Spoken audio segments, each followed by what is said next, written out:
Mike, turn your games down. Hi, everyone. Welcome to another What Are You Playing episode of Games My Mom Found. I am Mike Albertin, and who's playing games with me tonight? This is Joe Butler, and oh man, you got DMC in my Final Fantasy. This is a star, and I didn't like that, but we can keep moving. Got Isiaiah here. Been on the show a couple times. Robbie Sherman from Conversations with Robbie Sherman. How you doing, everybody? I've been on here 2 or 3 times, I think, at this point. Something like that. At one time, I told myself I was going to keep track. Yeah, that didn't happen. Yeah. My bad. So we are here for... Life finds a way. Pretty much. I just don't care. Yeah. Enough. I have too many people on here and not enough carrying. I keep enough charts of everything else I do on the show. We are here for July 2023 What Are You Playing episode, where we take a look at things that we've been playing, watching, and reading. Mostly playing, because I don't read much. That isn't for this podcast anyway. So first I'll just get the thing out of the way I have to talk about. We'll just start with Marvel Snap real quick and get that out of the way, since we were doing that in the green room. Yeah, Marvel Snap is a given, I think, for most people nowadays, especially if you're a huge Marvel fan. I mean, it's fun. I'm not so sure sometimes about it. Like I keep telling myself, like, okay, I'm gonna stop spending the $10. That each month they get my $10 immediately. So we'll see. Well, and when you look at the value that you get for that $10, just the golden credits alone, it's worth it. Like, yeah, and then you look at the past seasons. Yeah, you look at the past seasons though. Like Nebula, she was definitely worth the season pass. Ghost Spider wasn't to me. No, definitely not. Phoenix Silver Force Surfer wasn't to me. Zabu continues to be one of the best cards in the game. Yeah, so he was definitely worth the $10. Like even after his so-called nerf, he's still one of the best cards in the game because 4-cost cards are just so impactful. Yeah, I'm only missing 1 pool 4 card and 6 pool 5 cards at the time of this recording. So I have almost a full set. I actually have my have my game open. The only cards I'm missing at this point are Silk, Master Mold, Kang the Conqueror, Jeff, and Howard the Duck. Okay, you're doing it. Okay, you got more than that. I'm missing Snow Guard, but I'm completely okay missing Snow Guard. I think everybody's okay missing Snow Guard. I heard Howard the Duck is one of the most powerful characters in all of the Marvel.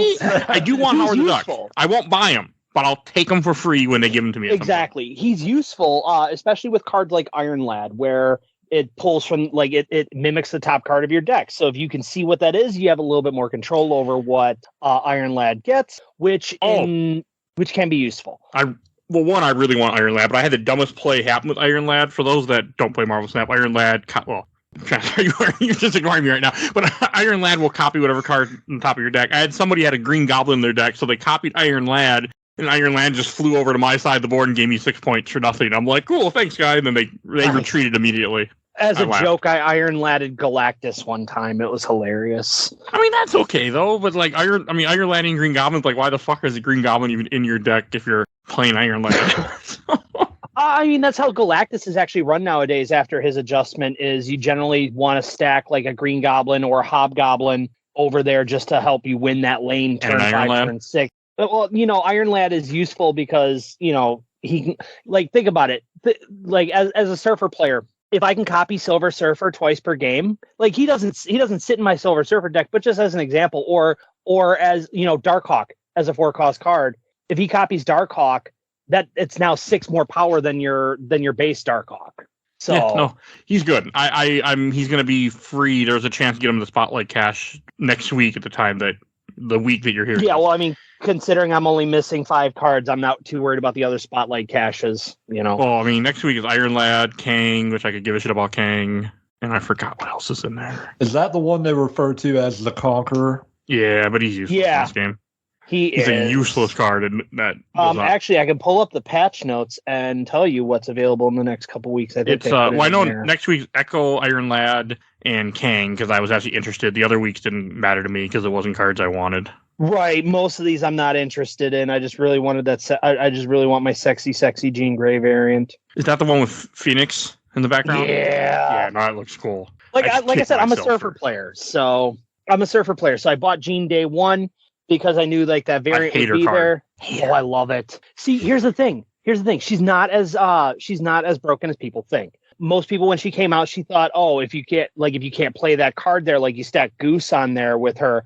and your hand is all 4 or 5 cost card, and the other opponent's hand is all 4 or 5 cost cards, you can't play there. No, she just makes it that way. If you can, your first card has to be played there. Yeah. Now, if you have a 5 and a 3 cost, you have to play the 3 cost. Yeah, that's my. I just don't. Even when I play her, I don't like her. So I did get her for free because I had to open a cache because I couldn't handle it leaving unopened like you're supposed to. So. She's great in Surfer though, because like you throw Gene down, then you throw Brood the next turn, you can play in any other lane you want while your opponent is stuck to that. Or if you don't draw Brood, throw Groot in your deck. They have to play there. You throw her down, then you throw Groot down. Now you get a nice 8 power. Groot is actually going to see play now. Okay, maybe I'll have to mess with that. I should update my Surfer deck anyway, because that's one of my favorite decks to play. But no, I'm still playing Marvel Snap every single day. It can't stop.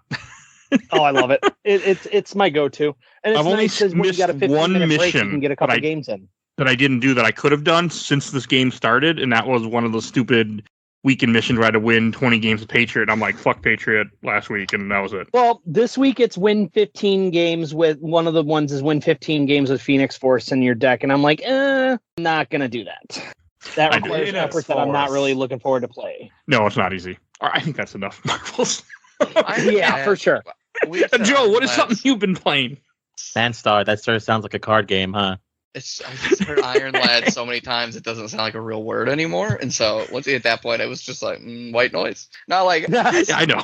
I have to add one question. It's because I see the fucking commercial for this game all the time. It's the same dude, and he goes, "We want to make a card game that you can't come in and just buy victory." So I have to ask: these best cards that come from the battle passes, can you get them? Like you have to spend work to get them, or you have to pay money and then spend work? You can get them without spending money, but it ain't. I got this one. So you still have to play the game no matter how much money you spend in order to get boosters to upgrade your cards. Once you upgrade your cards, you unlock these caches. So it still requires you to actually play the game. It's not like you can just walk in, drop $100, and get every card in the game. You actually have to play in order to advance.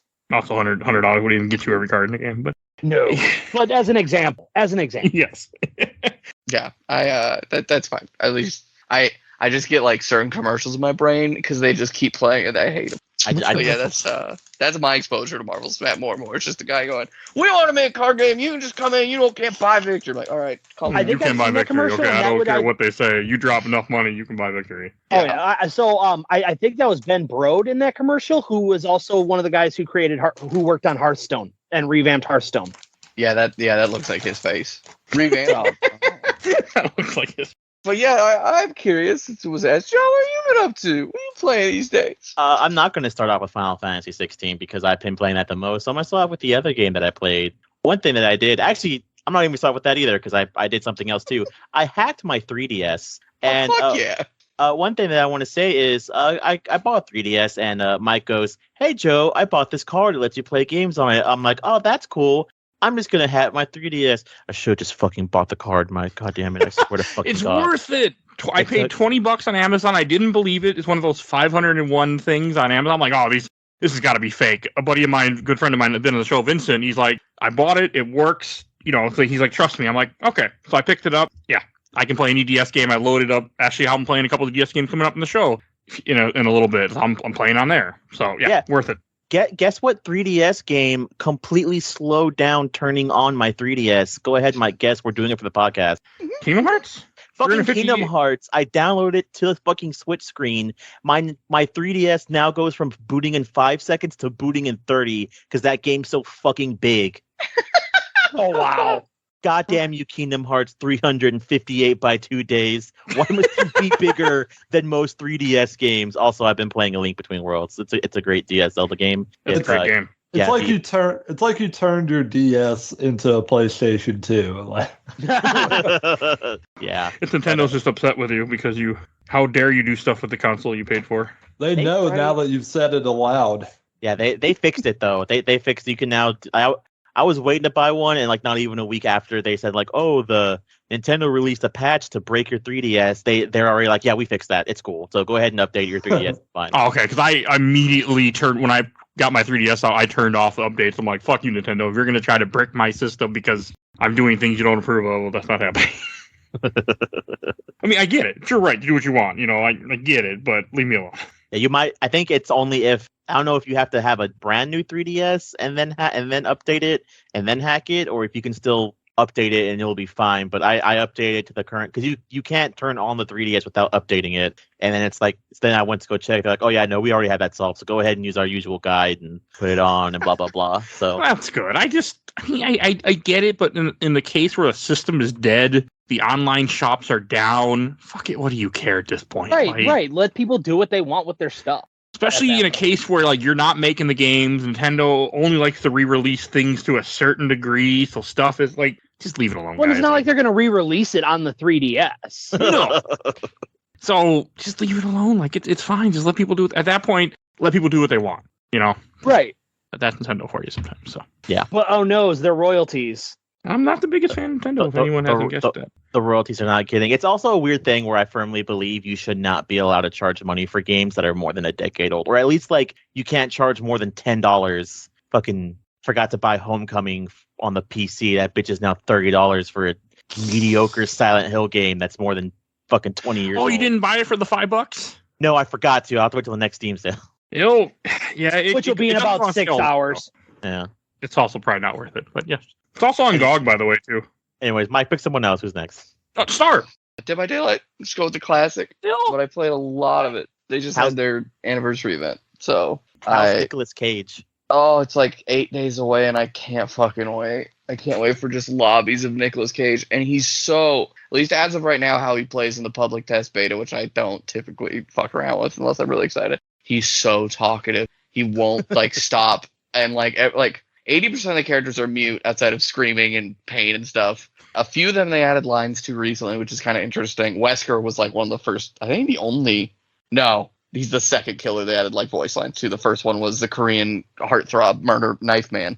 But then, Nicolas Cage, he just doesn't stop talking. And I love it because he just says the most unhinged shit. I don't know if you guys have seen clips of this, but every other person's oh, I'm scared. And he'll just be oh, fuck you, killer. I'm going to chase you next. And it's oh my God, Nick. All right, damn. We can just do that. And he has he talks about how much he hates the crows because the crows are basically a visual thing for if someone's running far away. So he'll just be don't piss off the crows. And he has all these lines about crows. And it's just oh man, Nick, why has Nick got to be so hard to love? So hard, but so easy to love at the same time. Do you know what his ability is?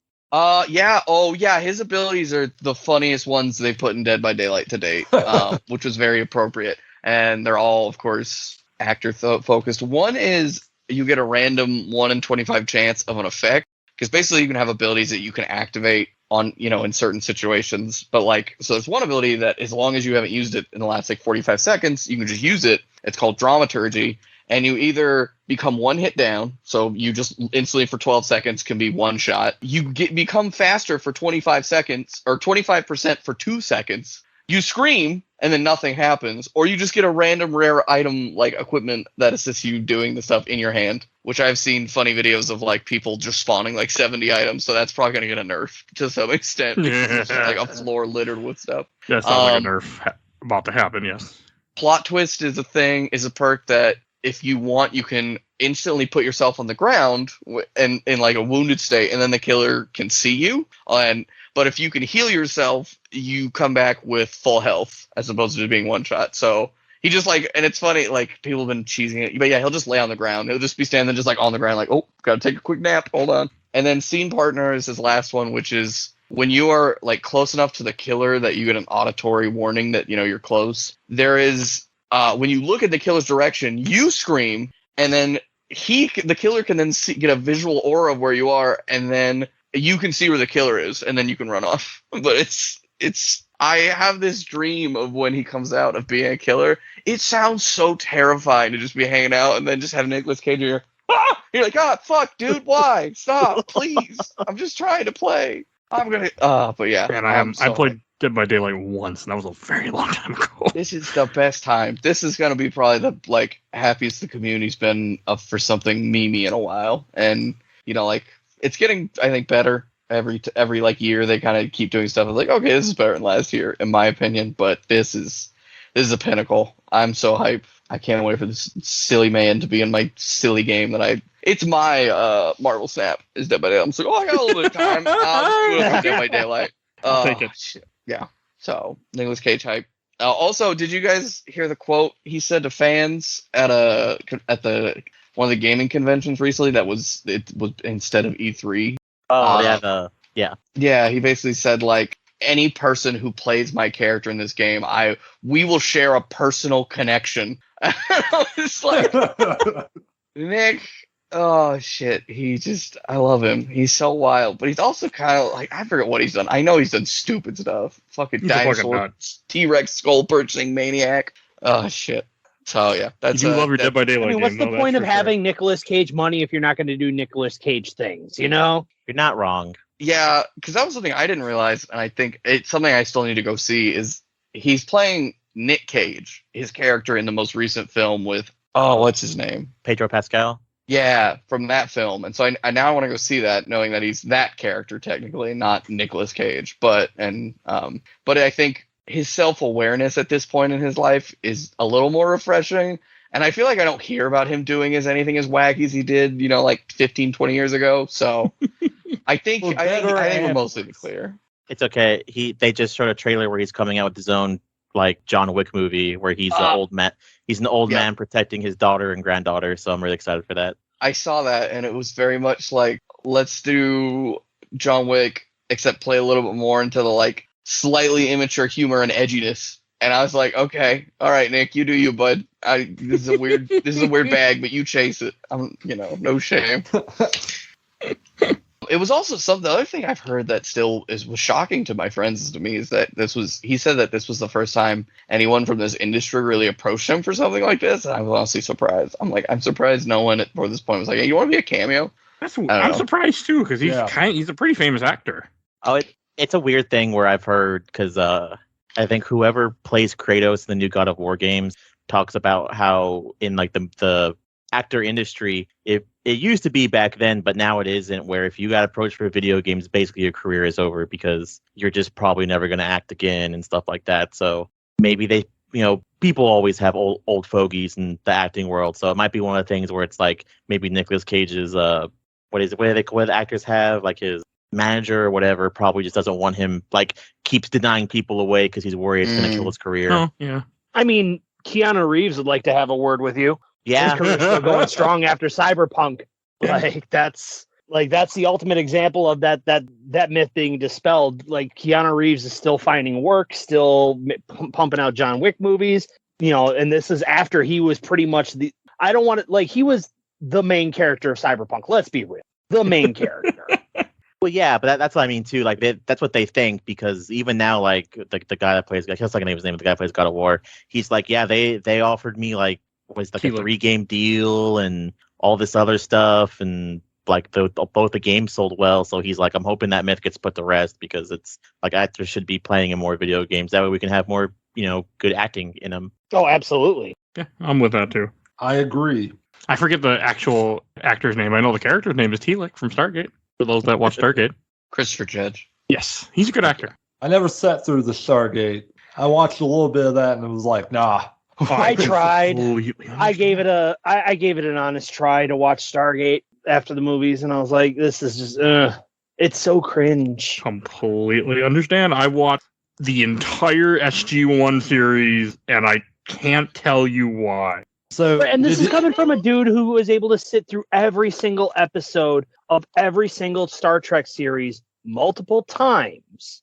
Well, Stargate isn't Star Trek, okay? You're never right, but I'm talking. I even just sat because through you watched a bunch of Star Trek, you want to sit around and watch Stargate. I mean, what are you saying, man? Come on now. This is even watching Enterprise multiple times. Enterprise is great. I mean, and I'm not being sarcastic. I actually really like Enterprise. Where it needed to be honest. That theme song hits different though. Yeah, that's a great theme song. It is. But like, I'm also talking the animated series, which also was super cringe. Wait. There is an animated Stargate. There's 2 series? seasons. Yes, and they're part of the main series. They connect to the original series. They're year 4 and 5. I can't. Wow. I couldn't do it. I tried. Wait, wow. That's the one I'm saying I've watched them multiple times, and I could not do Stargate. Yeah, I think that means there's more wrong with you than Stargate in this case. But hey, I'll tell you, like the Stargate like show I could sit through, Farscape. That is actually, that was a good one. Yeah, that has a lot of great Jim Henson puppet effects. I wish Jim Henson had done more science fiction. It came out good enough. It has a lot of interesting plot lines about sexuality in the future. Yeah, I stand the Farscape. It's good. Farscape is good. Yeah. So is it time for me to talk about the please. video game I've been playing? Okay. You want to talk about Star Trek? I think you skip me. Maybe in a little bit. I'm part of a Star Trek podcast. Y'all skip me. I was after Star in the introduction. Now. Oh, hey, you do it, Isaiah. You go ahead. All right. So for me, like I tend to play a lot of games that I feel personal connection with, especially in the summer when I don't have as much time.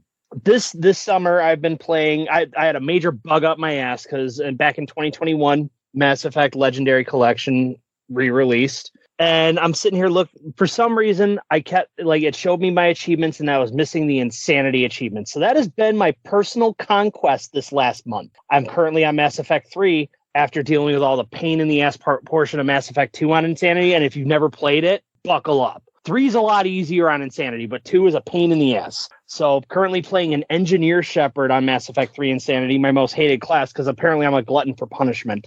I love that you can be both an engineer and a shepherd in that game. I know, right? Right. Well, I mean, so for Mass Effect, I did the Insanity runs on the original on Xbox 360 when they first came out. And they were definitely tougher than on the Legendary Edition because they patched some things, made some things different. But Mass Effect 2 Insanity, and I just finished that up, I want to say last week, was hands down one of the toughest things that you will probably do in Mass Effect, especially as an engineer. For engineer in 3, you got tech combos. Tech combos, the damage scales, or all your power combos scale on Insanity difficulty. So you're doing way more damage, but in 2, you don't have that. So you really have to be thorough with your build, and it's all about crowd control. And the game does not like when you decide to play crowd control. Okay. So I like to hop on the Mass Effect train. I've never played a single Mass Effect game, but my partner has, and he continues to make me not want to play those games. One, because they're long. They're long as Almighty Christ. But 2, I have a new hobby, which is getting stoned because it's legal up here. And one day we're on the couch talking, and he's talking to me about plot lines of Mass Effect, and all of it sounds ridiculous because you have a lady who wears a full body suit of armor, and her whole deal is that her people made a species, and then the species. Stop right now. Tally is a national treasure, and I will go to war. God damn it. Well, it sounds bad coming from someone it's a joke because it's I don't know anything about Mass Effect, so you have someone telling it to you, and you're like, oh, and you're both high. Why do he's not, but I am. But it's why do people play these games? But yeah, Tali has the people, and they told him to get the fuck off. And if you're the Quarian collection told Tally that she had to leave the flotilla because her father. I can't with you, Joe. I didn't even understand what 3 of those were. Let's deflect to the Mass Effect expert here. Okay, so Tally's storyline is that she's on her pilgrimage, which is something that all Quarian do as a coming of age ceremony. Think similar to the Amish and their Rumspringa.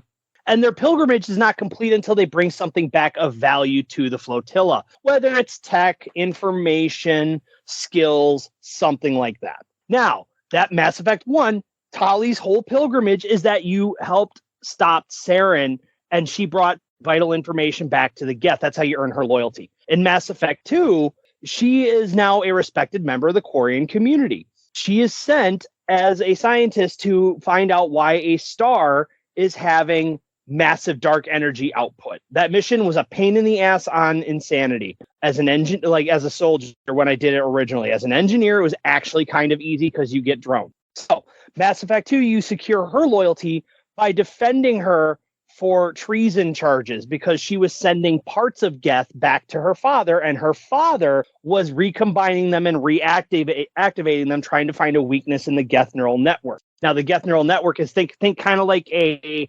multi-port AI. The more that are linked, the stronger it is. So she had no knowledge of her father doing this. So you secure her loyalty by either making sure she doesn't get exiled or by not exposing her father.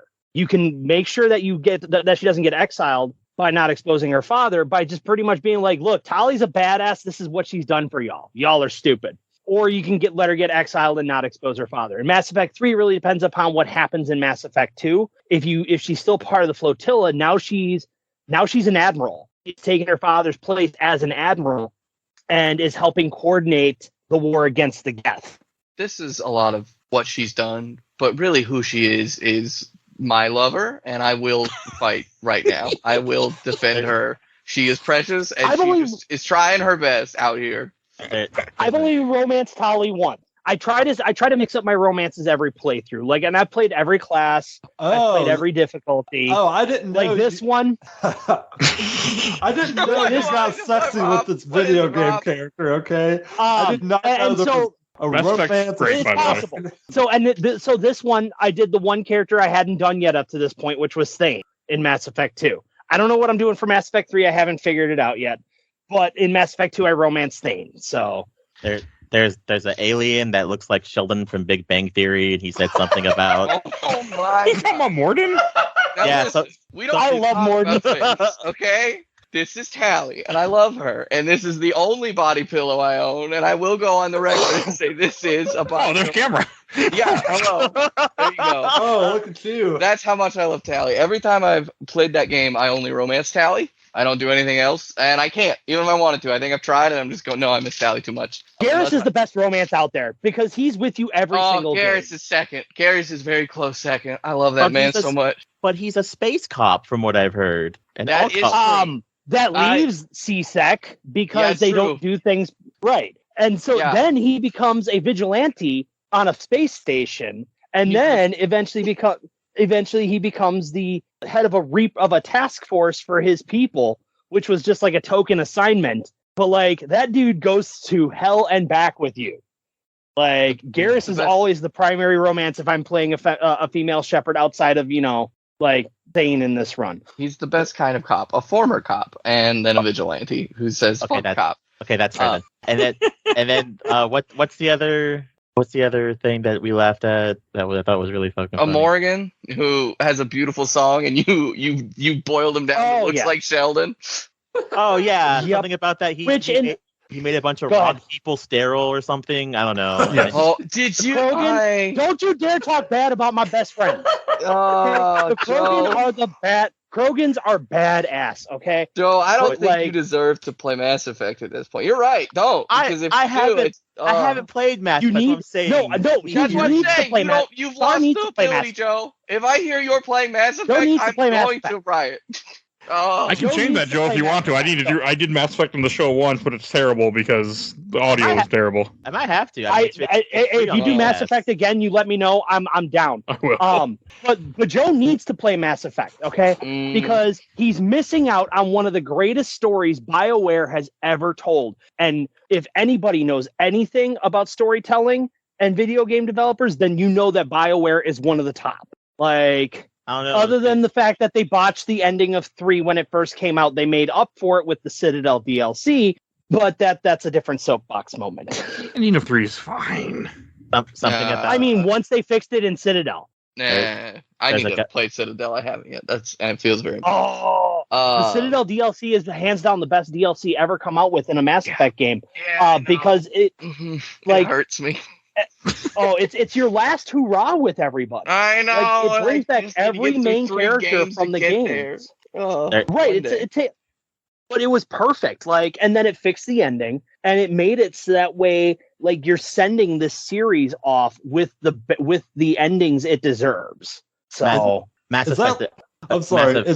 Is that their last waltz? I guess the final getting the band together and going out and shine. Yeah, 100% all of it. A big ass party. Oh, the game already ends with the ability for you to call any living companion who's not at the fight and just have a talk with them. And this is basically that, but longer in a party, from my understanding. Oh, wow, okay. Which is exactly what you need.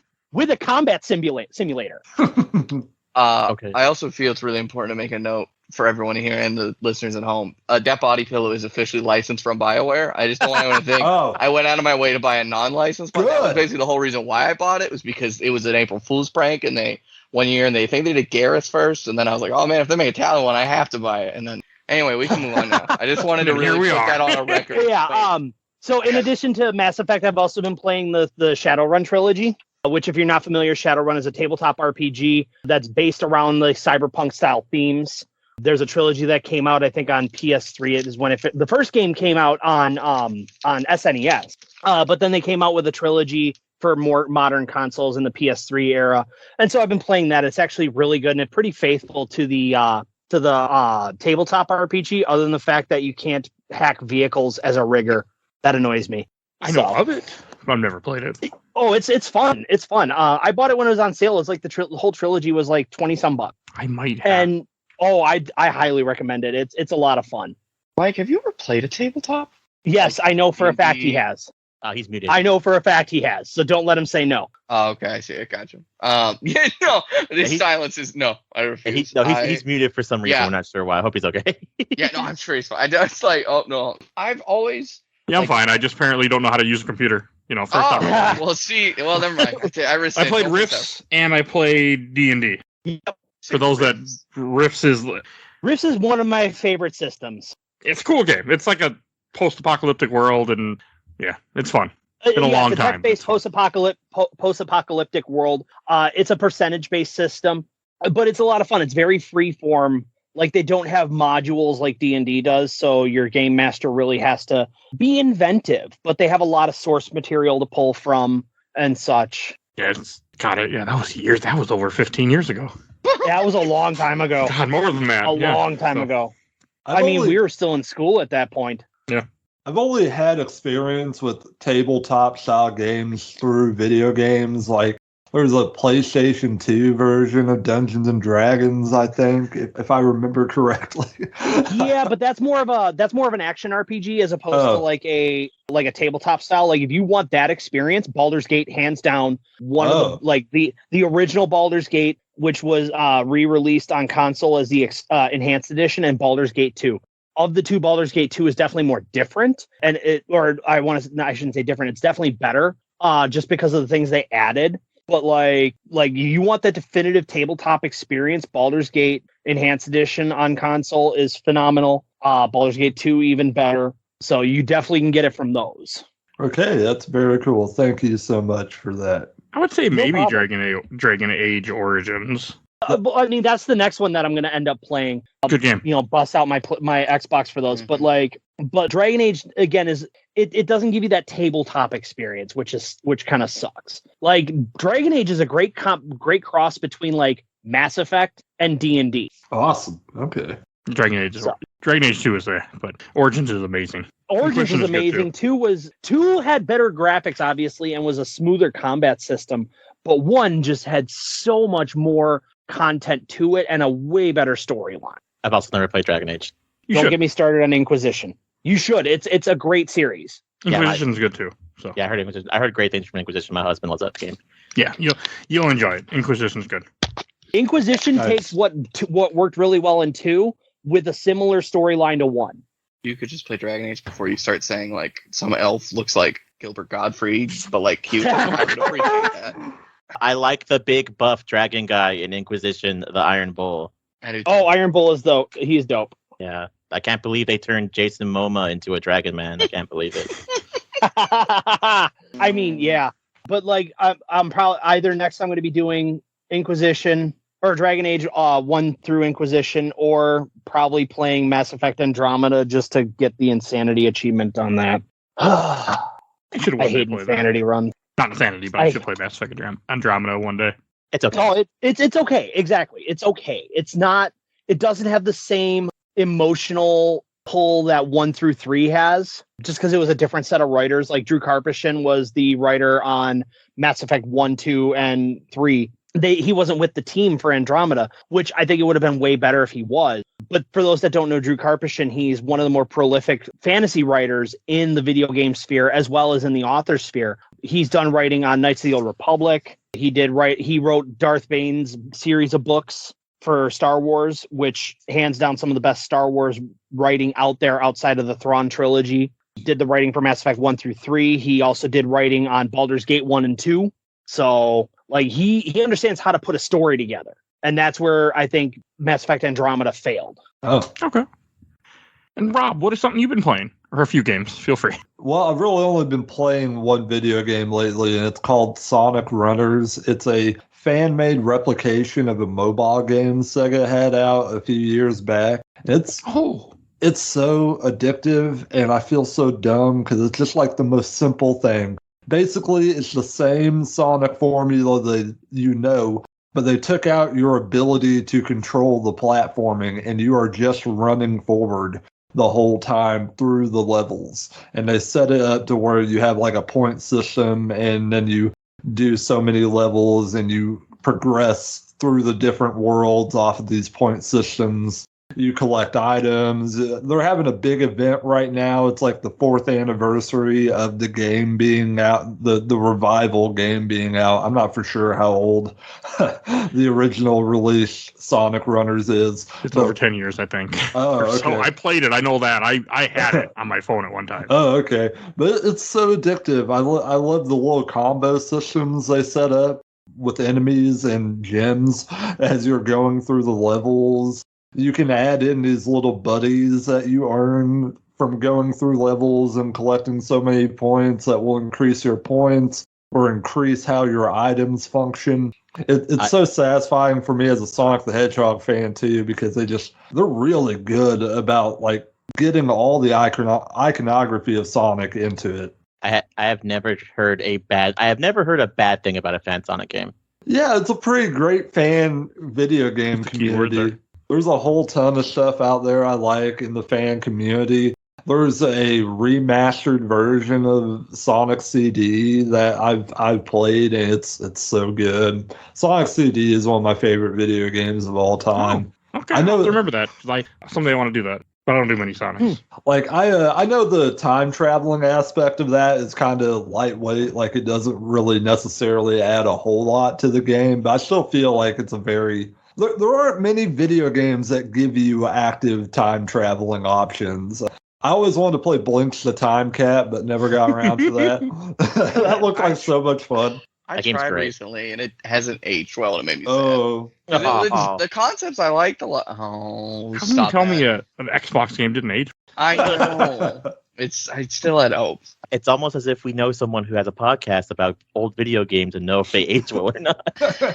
Right. Wild. Yeah. I mean, hey, I've broken a few hearts on this show, and we went back and played a game. Went, oh no, our memory is not good. I absolutely adore that whole era of like PS2, Xbox action platforming. I'm a big Ratchet and Clank fan. I really loved the first Jak and Daxter. And they got real edgy after that first Jak and Daxter. I don't know what the hell got up their butts, but the second and third Jak and Daxter just became like the most intense anime like edge stuff you could think. I absolutely love what they did with Jak and Daxter, and I love how edgelord it was, and I wish we would get more fucking games, but it's never happening. No, it's never. No, that series is dead. Naughty Dog. Yeah. No, they have Last of Us games to do, okay, sir? Hey, they got to remake Last of Us 2 already, which I think is in development now. Yes, it is. Why'd you say that? God damn it. I don't get why they have to remake a game that came out 5 minutes ago. Because like, money. That's all. That makes no sense. Again for full price, and you get people to buy it. Hey, and I know like half a dozen people that are going to buy it, and it's not. It in my opinion, it's a waste of time and a waste of effort. Like there are so many areas in the video game industry that can be like retapped that effort can be tapped into. Like Mass Effect want to release games when 80% of the library you can't touch, when you could just release Last of Us 3 times in 3 systems. I mean, come on now. Oh, and we did it, and we made money. Damn it. Oh, the ethics. What should we have done differently?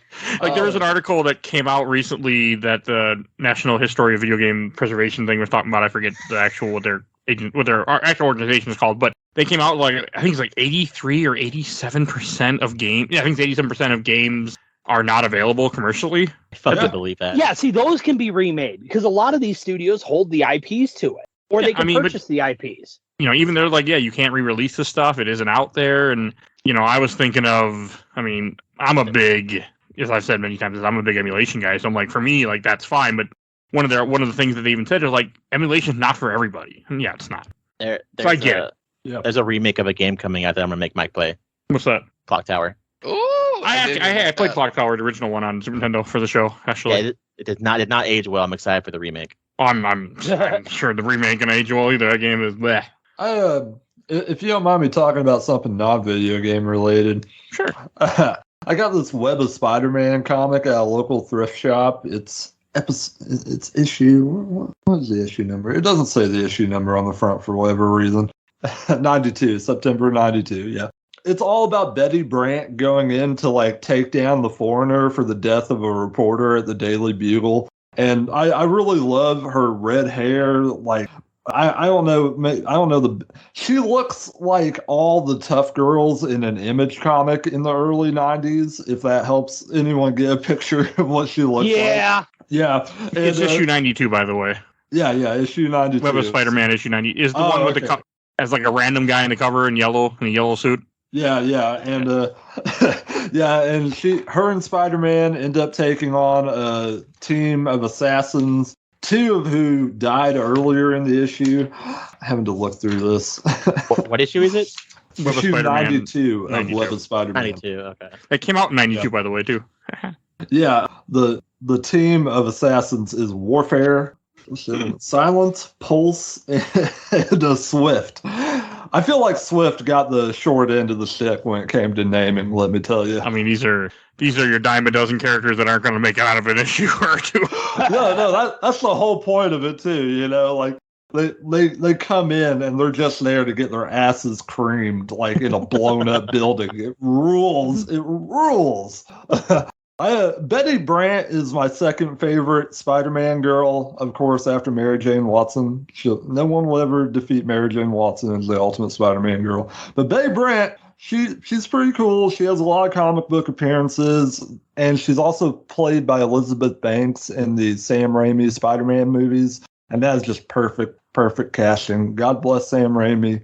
God bless Sam Raimi, indeed. In the Bugle? The random girl in the Bugle? Yeah, she's the assistant in the Bugle to J. Jonah. Yeah, the one that's like, here, you get paid. Get out of here. Yeah, and this one, she decided to go in and take revenge for her friend's death. She's not J. Jonah's little assistant or Peter Parker's lover anymore. Peter Parker's lover. Okay. That's an almost quote riff from this book. Yeah, I don't have a lot of history with the entire Web of Spider-Man series. They discontinued this sometime in the middle of the 90s. They had 3 whole series going on for Spider-Man in the 90s, so he was doing really well. Well, in the 90s is when Marvel started going bankrupt, and that's when they started selling the film rights to some of these characters. That's how Sony got their hands on Spider-Man. They wouldn't have gone bankrupt if they would have quit printing so much shit. Like, that's all it was. They just needed to quit printing so many variants and all this other crap. But if you don't print all these books, how are you going to make more money? I mean, that's all they... I know. They fucked themselves. I also want to mention this Vampirella book I got, number 9. I got like 2 or 3 months ago. I know I'm not going to hog the microphone too much longer, guys. Yeah, you're fine. It's not Marvel Snap. We're all good. I already hogged enough of that. It's the most I've ever paid for a comic book before, but it was totally worth it. It's literally the 9th issue of Vampirella. It's got Wally Wood works in it. He did a story in this called The Curse, and it's kind of like a story that just eats into itself, but it's got such beautiful artwork. Wally Wood was one of the greatest of all those of that era of comic book artists. Some of his work I don't quite like as much as others because he ended up working in some of the cheaper areas of comic book entertainment. He was making like pornography for the troops at one point to keep the bills up. But he was still an amazing artist, and every time I come across something by him, I'm always flabbergasted by the level of precision and detail in it. How much did you spend on the book for Vampirella 9? I really shouldn't say. I can't say, but I spent $70 is my highest for first appearance of Hawkeye. I think it's like 50. It was 50 to 70. Okay, well, I don't like giving away my finances all the time. You're fine. No, I spent about $45 on this. Okay. And I had talked the guy down. He was a friend of mine. He sells comics online when he can get them.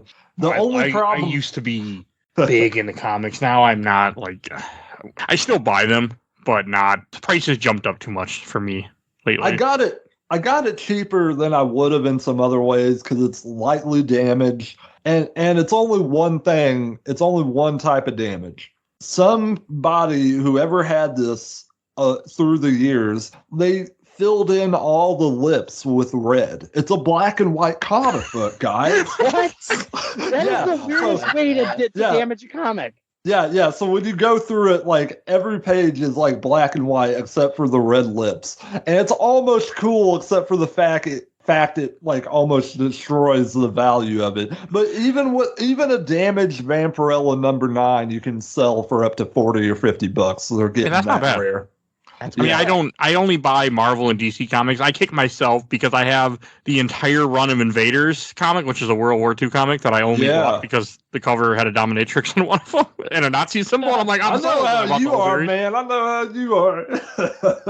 I love World War II stuff. I find it so interesting, and I'm a big Captain. So I had that whole series, all but the first issue I'm missing. Yeah, I wish I had more Vampirella, Even if you get past the like skimpy factor of Vampirella's costume, she has some of the absolute best horror comics of that age. The comics are fun. I've been reading the TMT comics, which I've been doing episodes on the show for a while. Those are the IDW stuff from 2011 is really damn good. The IDW Sonic the Hedgehogs are also excellent. Those are great. Yeah, I've heard that. That's weird to me, but I can believe it. I mean, IDW makes some good stuff, so. Oh, the Archie so Mega Man. better. I read one arc of that a very long time ago. That was good. An Archie Mega Man. It was actually decent. I was gonna do more of it, but that never happened. So did you guys know that the Archie had to deal with the Punisher at one point, and Archie got his head blown off? I've seen those comics. I did not know this. Tell me more. I don't know. That's all I know.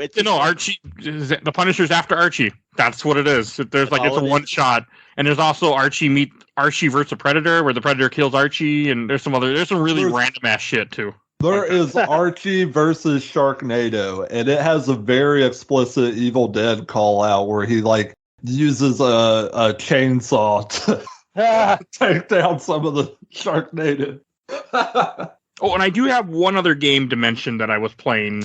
That I started playing on Steam Deck called Undermine, which is a roguelite, looks like a Zelda, Link to the Past Zelda clone type game where it's a rogue game, but it's actually pretty damn cool. Okay. You're a miner, keep going down different levels and get stuff and then buy new equipment, like a normal roguelite, and get stronger. Nice. Pretty cool, actually. It was like $5 on Steam during the summer sales. I picked it up, and I'm like, this is pretty fun, actually. Hell yeah. So, yeah, recommend it when it's $5, not for 20. Yeah. A lot of those roguelite games are pretty good for cheap. Rogues have. So you'll recommend it on sale versus full price. So it's $5 good, but not $20 good. Got it. I don't recommend it. I mean, I don't even pay $20. The only thing I pay $20 for or more is Nintendo games. I don't have a choice. Yes. Because they very rarely, if ever, go on sale. Yeah, and I'm not comfortable enough looking at you, Mario Kart. Long gone. I'm about to pay $20 for Sonic Mania when I'm a little more stable financially. I never got around to playing that, and that is one of the better Sonic games from what I understand. Hey, there's some really good Sonic games. I don't play enough Sonic games. I'm still watching that damn Sonic Runners thing that you posted the name of it, Star, and I'm now watching the video of it. Oh, I was gonna call out Sonic Dreams Collection as a very prime example of not all Sonic fan games are good. Mike, you should not watch that now. I am. Whoever mentioned Sonic. Oh yeah, Rob mentioned Sonic Runners. Yeah, I looked it up. And I ended up watching a video of someone just had all the different characters just playing it. I've been watching it for a while now, and I'm like, this is actually really cool. But now I'm looking up Sonic Dreams Collection because you have mine. What were you going to say, Star? It's very challenging, just emotionally and mentally, in my opinion. I played Pikmin 1. I redid that because they released Nintendo. Yeah, it's still solid. My partner went and bought me the second one because I played it so fast. I'm kind of sad because I didn't know this. The second one, the remake they just released, it removes all the licensed producting, which totally makes sense, but it's also it just takes a little bit of the charm away. It's not a Duracell battery, it's a powerful pack battery. And I'm like, okay, sure. I miss Carmex and root beer and all this, but it's fine. But yeah, Pikmin 1 still really solid. Still child horrifying. I was telling a friend the other day that you could get 3 Pikmin games out of the budget for one Mario game. Yeah, I can see it. The Mario game does have less trauma, though. Because, man, Yeah. those screams and those ghosts, I they don't- haunt me. Maybe Mario should have more trauma. Maybe that's part Now of the I'm problem. interested. Give Mario a gun, just like Shadow. It worked well for him in 2000, at whatever. Look at Luigi. He hunted ghosts, and that was traumatic for him. Why don't we explore that trauma? Those are kid horror games. I don't care what anyone says. Those are basically baby horror Resident Evil games. Other than the Right. camera, they rule. Good games. It's the gateway drug to Resident Evil.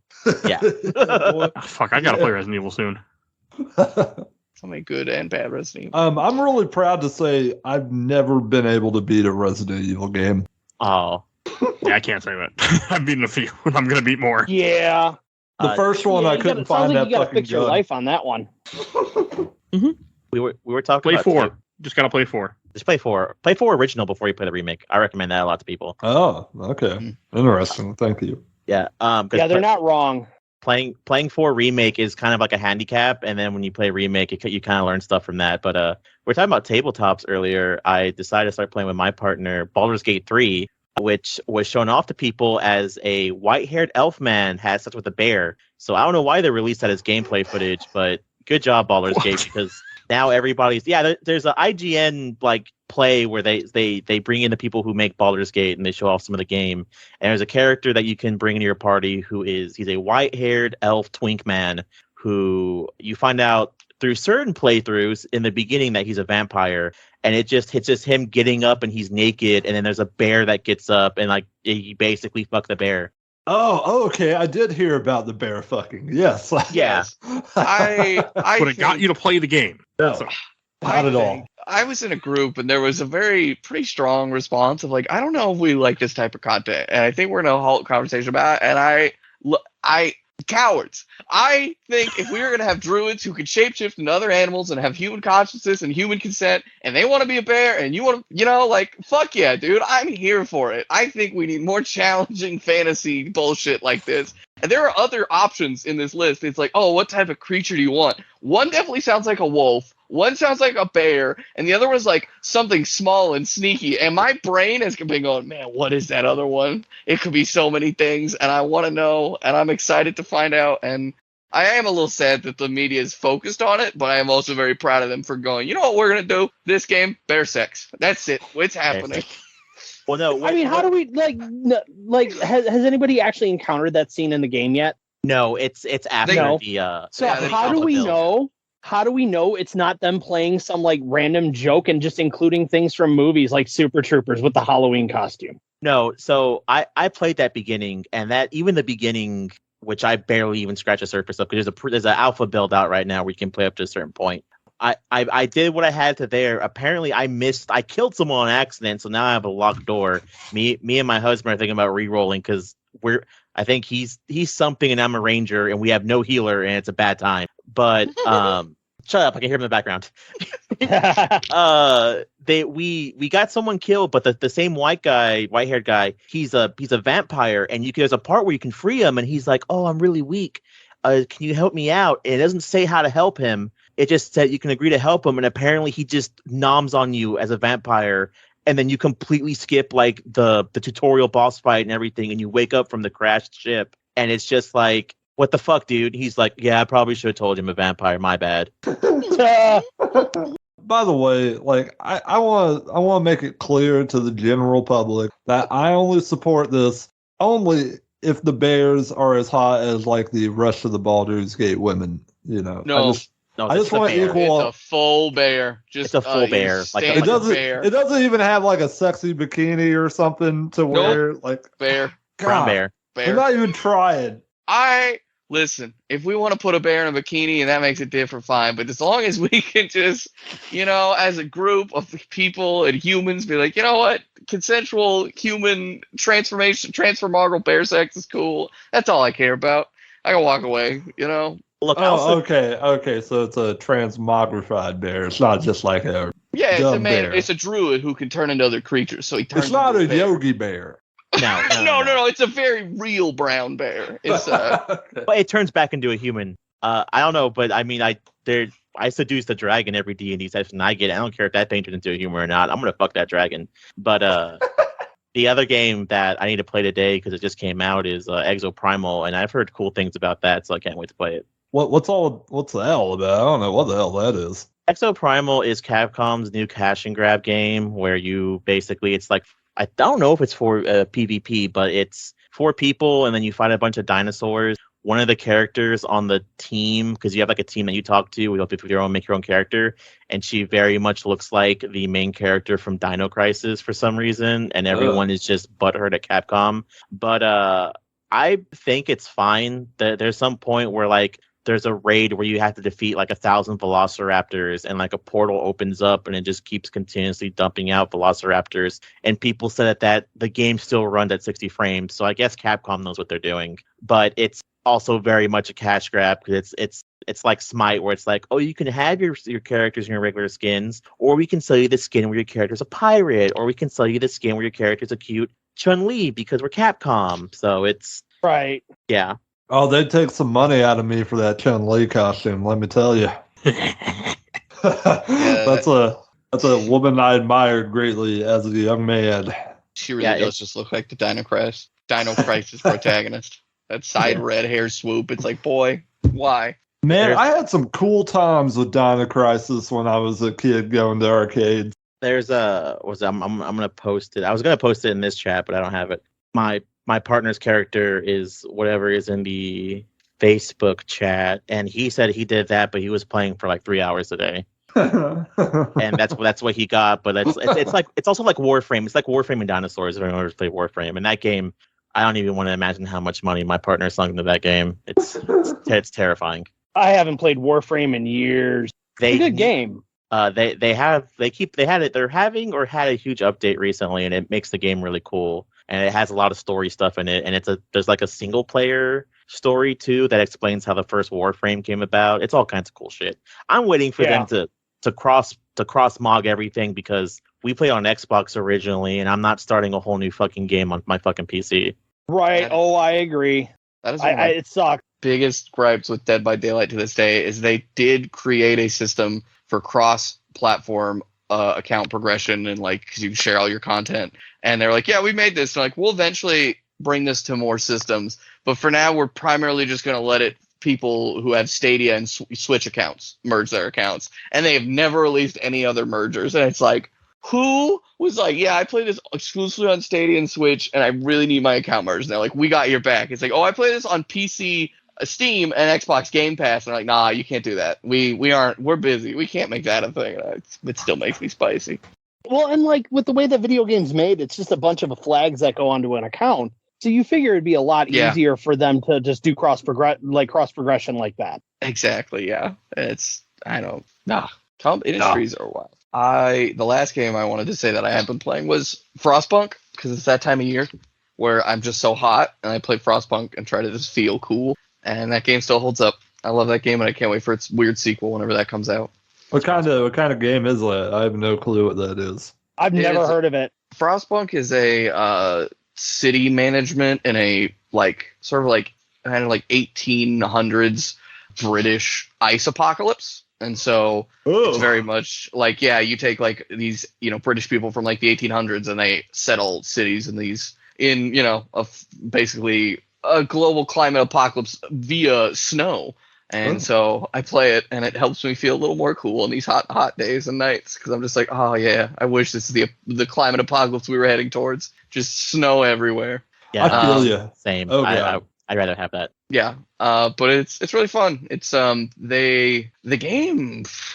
It's probably like 6 years old, but it did really well. The studio has been working on a sequel for a long time, and I think that one's coming out next year, 2018. So yeah, like 5 years. Was the original came out. But yeah, I don't know. It's someone who I like to play a lot of different styles of games. I don't often find myself super into like city management sort of style games, but for some reason this one just sucks me in every time, and I think that's really cool. It's like I don't think you have the narcissistic personality disorder to be a politician, so that may explain why you like playing those types of games. So they added an update later, and it may have been through DLC, but basically, initially you can create city policies, and it's only like a small web, and it's like things of like, oh, and instead we're gonna make soup thinner, or you can choose to add sawdust to soup. You know, some classic like 1800s political decisions. But later they had an update that allowed you to choose between one of two routes, which is one is order and one is religion. And during the religion route, you can go all the way to, yeah, I'm the new god of this world, and you should all listen to me. So it is there. Order is just the same. You could take it to the same extreme, but with like, hey, we have guards, and they said that you know, crossed the street at the wrong time, so we're going to kick you out of the city. You know, stuff like that. So yeah, it's I love the like the structuring of either order or religion. Like yeah, they don't come together on any level. No. I think both trees signify an interesting thing of like, yeah, we can just go to the part of where it's like, oh, there's churches and soup kitchens, and then it's like, okay, well now we've added, you know, religion-based law enforcement, and it's like we're progressing further and further to this point, and I don't know about this, but it was fine in like the first few steps. All right, any other games you guys want to mention, or should we go on to movies and TV? I have one game I would like to talk about please. For a little bit, unless anyone else wants to talk about something else, the game-wise. No, Okay. So I've been playing Final Fantasy 16, and that is hands down probably an amazing Final Fantasy game. It plays like Devil May Cry, but not enough. I wish the combo system was more definitive, because Devil May Cry, to which Dante has his, you can do a swing combo, and in the middle of pressing the 3 buttons, you can always stop and for like a second and then change his combo. There's pretty much just a straight combo in this game. You also have a bunch of abilities that stack. I got past where the demo is. Demo's a really good stopping point. I don't think it shows off enough of the game, because technically after the demo is a time skip, and then you get to a decent chunk of the game, and it feels kind of small, and you kind of wonder why. But it's because that's also technically just the first part, and then there's another time skip that happens that actually introduces what the main meat and plot of the story is, which very much gets very Kingdom Hearts. I know someone said like somewhere where it's like, oh man, I can't believe Final Fantasy 16 just turns into Kingdom Hearts. I'm like, it's probably not that bad. And then it turns out that, does anyone want to hear what happens? I don't care at all. I'll never play it, so go ahead. Anybody else? I probably won't play it for another year or so. I always let the hype calm down first. Let them fix all the bugs. It'll be years.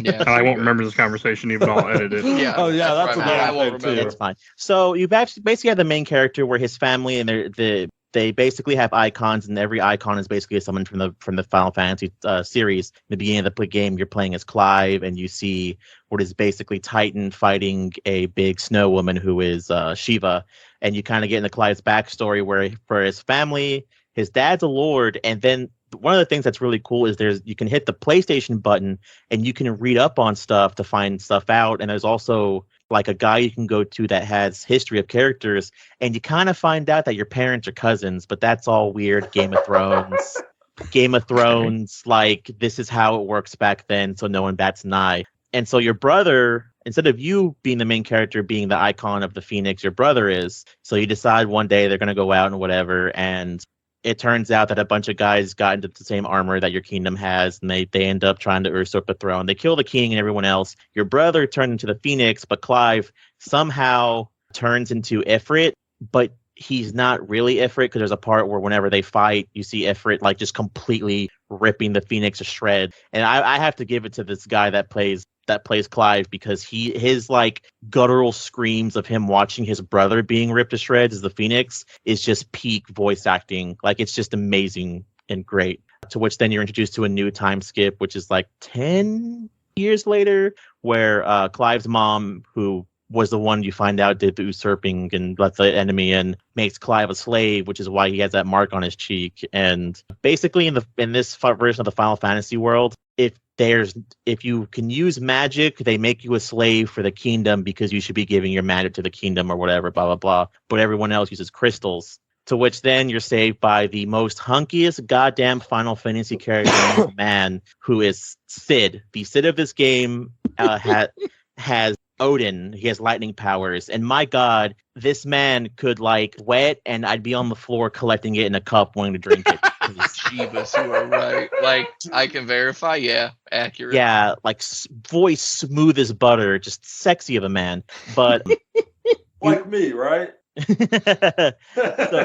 so you end up going, because he ended up finding out his plan, where which I think is a really good plot, where you find out that the mother crystals, which there's 4, there's always crystals in Final Fantasy, because they're like, we can't figure out what's going on with this blight because that's part of Final Fantasy. Yeah, there's blight and the world's dying. We can't figure out why. To which you find out that it's the mother crystals that like are sucking the life from the earth to give people magical powers. So Sid's main thing is he's like, I want to destroy the mother crystals. I feel like that's why we were given the icons to do this whole thing. So you end up going to the first one, and this like it gets very near Automata Kingdom Hearts, where this big alien comes out and you have to fight it in another world, and Clive finally figures out how to use Ifrit, and it's just a great boss fight and everything. And then you find out that there's like an alien species that wants to get all the icons back because they want the world to die, and then just all kinds of mind-boggling shit. But it's just great, and I feel like people don't play up to that point, like they give up too early. But I feel like that should also be another good stopping point to where if you for sure don't like the game up after that, you're probably not going to like it at all. How much of this plot that you discussed was like the percentage of game completion, like 10? Oh, 30? yeah, no, yeah. I'm like 10 out. I'm like 10 hours in. That was like 10 hours in. Oh my god! And I'm like, what? How long is Final Fantasy 16? And it's like 40. I'm like, that's not bad, but holy shit, am I tired? Like I'm barely at the halfway. I think actually I just beat it. I played some of it last weekend, and I think PlayStation, you can tell with the way they have story achievements. So they use those achievements to tell you how far along you are to complete the game in general. And I want to say I just checked and I'm at like 52%. So I've just hit the halfway point, which is much further than the part that I described. I got my third icon, which is Titan, and I have rock abilities now. But it's all kinds of just goofy Final Fantasy shit, and then also Game of Thrones. So it sounds like it. Yeah. See, I miss when Final Fantasy just used to be, hey, here's a group of teenagers. You're going to go kill God. I'm glad to be. That's essentially it too. But I'm glad to be finally playing a grown man. Because Titus is annoying. But before we move on, I just want to ask a question. Now, the Devil May Cry games, those are the ones where the devil had the possibility of crying, right? Yes. Okay. Just want to clear it off the table. Very, very good action games. You never play them. Very good games. They're peak goofy. They're peak like this is what I need in a storyline of like people being stupid and edgy and my mom. I remember in video game magazines, it looked like David Bowie was going to hell. Like in every fucking ad, it looked like David Bowie went to hell. Which he probably did. I mean, he was kind of a dirty guy. I don't blame him, though. He could fuck around. He was David Bowie. Definition of hell. The basic definition of Devil May Cry is 2 brothers have parental issues, and you'd be surprised which one has the mommy issues. Oh, yeah. So wait, they're like the band Oasis. Okay. Gotcha. Yeah, it's a perfect series of just devolving and unfolding in on itself. The first one's like very much like, oh, there's some wackiness, but he's like, nah, I'm just a cool dude. And there's a hot babe, and it's sad, and there's the devil, and we kicked its ass. And then it was like, fuck, we gotta make a sequel. We're gonna shove plot in here. And they're like, God damn it, this should have just been Resident Evil 4. That's what we started with, and then we're like, oh, we gotta do something else with this. That's my favorite. That's my favorite Devil May Cry fact, that it used to be Resident Evil 4. Yeah, they were like, we got to give Leon some wicked shit. And they were like, all right, hold on, we've gone too far, but not far enough at the same time. So we're going to diverge this into 2 paths. Well, no, it wasn't even Leon. It was originally the dad who in Devil May Cry series of Sparta. It was originally supposed to be Spencer, and Spencer made 2 clones, and the devil triggers were supposed to be BOW transformations, and it was just fucking Hideki Kamiya was like, I think we cranked it to 11 too hard. I don't think we should keep doing this. I want to experience that timeline just for a little bit, just to be like, oh, this is what Resident Evil turned into. Fuck yeah. Okay, I can go back now. Star, do you have any games you want to mention still? No, I think I've binged through most of them. Okay. I have a few. I saw one movie in theaters since the last time we recorded one of these. I went and saw Flash in theaters. That was fun. That's a fun movie. I know we talked about it last time, but I didn't watch it yet. John had talked about it, who was on here on that month's What Are You Playing? But that's a fun movie. I think the director is good. I haven't seen it yet, but that's what's making me kind of want to see it, because I do like Andy Muschietti. It's a decent film. It's way better than it has any right to be. So there is that, but I really enjoyed the film. I was surprised how much fun I had watching it. So I have heard there's really good emotional moments in that movie. I'm just gonna wait for it to be on HBO Max and not the blockchain, apparently. No, and that's completely fine. I mean, you could easily wait for this to be on Max. It doesn't matter, but it was fun. Like I really enjoyed it in theaters. I was glad I watched it. It was more fun than I expected it to be. I mean, it's kind of crummy in the fact that like when that universe is gone completely, and like they make some comments, and I'm like, but it was a fun movie.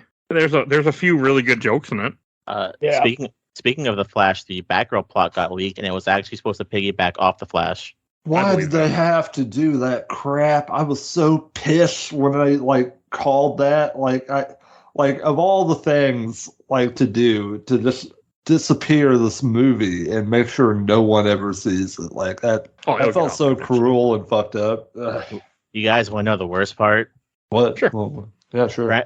Brendan Fraser was supposed to be the most sympathetic villain ever, and we're never going to get that because it'll come out at some point. At some point, they'll release it in some bonus feature on something. I'm hoping. Well, they can't make money off of it. No, but they can release it as a bonus feature. Someone's hoping they leak it during the writer's strike, and I hope that ends up becoming true. Okay, me too. All right, we have the writer's strike and the actor's strike happening right now. So yeah, they're both kind of happening concurrently. You better enjoy what new TV and movies you're going to get. Yeah, some report I read online said 2025 could be when we start seeing new content post this period. I was like, Jeebus. Good. I mean, for me, it's fine because I do a podcast and I don't get this stuff anyway. But for the average person, that's bad. Let me tell you, I am full on strike. I full on support the Writers and Actors Guild and the people in the Animation Guild who are joining them as well. The people in the Animation Guild have been dealing with this crap just as much as anybody else in entertainment. Have you guys seen Spider-Verse? Yes, and I'm horrified by what came out after. I haven't. God, I haven't. I need to. You need to. So we're not going to get into it, but I agree that the animators should be on there. There's so much leaked stuff. And to sit there and have someone from that team be like, oh, yeah, we had enough to make 3 movies. But Sony just kept telling us to scrap stuff. That's why a lot of the T-shirts and the backpacks for Spider-Verse don't have Indian Spider-Man. They have Mech Spider-Man or Spider-Woman, Mech Spider-Woman, where it's a big Spider-Man with mech pieces. And they just scrapped that for the movie for some reason. They said they were 90% done, and Sony was like, nope, just take all that out and put Indian Spider-Man in there. Wow. Yeah, they're also, there was a weird thing that happened. People started noticing that there was different. You mean Penny Parker when you say Mech Spider-Man or Spider-Woman? No, it's Mech Spider-Woman. Normally it's Spider-Man. He's got a big robot arm and a robot eye, but they changed it to be a Spider-Woman for the movie. Okay. But they just completely cut her out for some reason. No one knows why. And yeah, now we're talking about Star. Yeah, but yeah, basically it was slowly people started realizing that different cuts had different little snippets, and there's been no explanation. And my theory, but then it was funny because people were like, wait, which one's supposed to be the original?